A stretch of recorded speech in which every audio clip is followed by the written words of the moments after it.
Easter is a holiday celebrated annually by both Christians and non-Christians alike. Out of all of the commonly celebrated holidays, this one probably has the oddest traditions. Like, seriously, bunnies running around hiding eggs? What? To both celebrate and educate, I've dug up a few facts that you might not know about Easter. Let's start with the name. There are several theories about the history of the name Easter.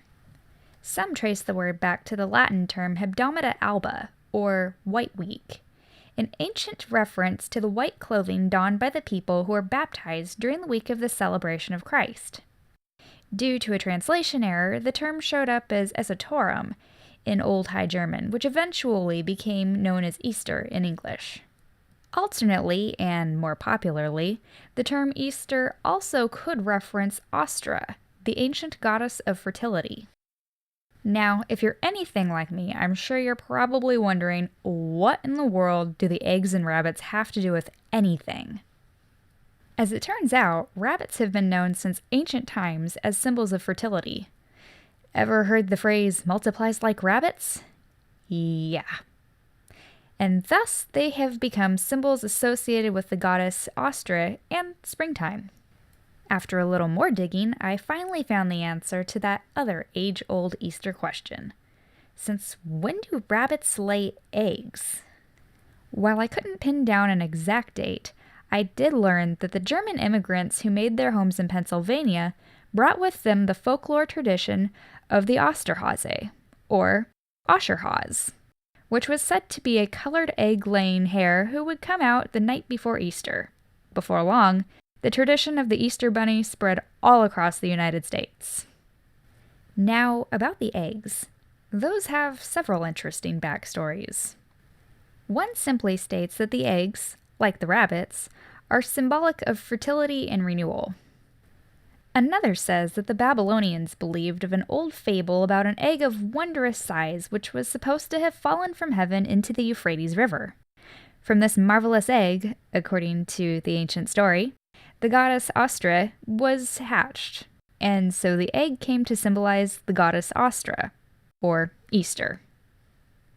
Lastly, we have the Christian side of the story, in which they state that the eggs are supposed to represent Jesus' emergence from the tomb and his resurrection. Traditionally, they were decorated with red paint to symbolize his blood. As you can see, the holiday has a somewhat topsy-turvy historical background. So, what's a Christian to do? Assuming your intent is to celebrate the death and resurrection of Christ, I would say start out by being upfront about it. Many choose to just avoid the egg and rabbit imagery altogether and state that they celebrate Resurrection Sunday rather than Easter. Using this term is a great way to open up witnessing opportunities and potentially start good conversations with those around you.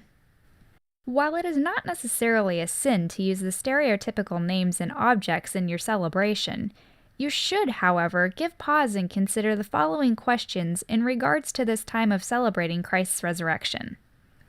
What are your convictions about how you celebrate this holiday? Why do you hold to these convictions?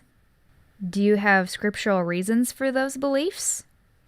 And finally, Romans 14:13 states, "Therefore let us not pass judgment on one another any longer, but rather decide never to put a stumbling block or hindrance in the way of a brother." Could the way you celebrate potentially lead a fellow Christian to sin or hold false beliefs? And most importantly of all, are you following 1 Corinthians 10:31, where we are told, "Whether you eat or drink, or whatever you do, do all to the glory of God"? Always be in prayer, searching the scriptures to know what is pleasing to the Lord. May you be blessed as you celebrate his resurrection, today and every day. The bunny, whoa, I love the bunny.